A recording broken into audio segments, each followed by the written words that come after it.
আর্জেন্টিনার খেলোয়াড় তোর প্রিয় হলো কেমনে বেঈমান?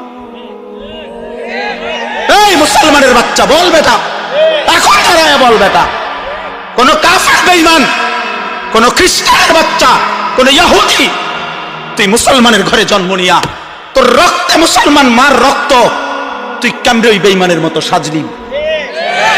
এই বেহায়া বল বেহায়া, তোদের যাদের চুল এরকম বল বেটা, এখন দাঁড়া, ওই বেঈমান তোর পছন্দ হলো কেন?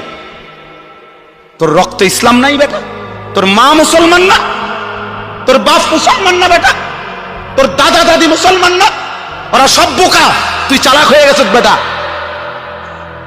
তুমি পণ্ডিত হয়ে গেছো। কোন বেঈমানের অংশগ্রহণ করলাম? কেন সাজলা বেঈমানের মতো? তোমার নবী নাই, তোমার রাসূল নাই, তোমার আল্লাহ নাই,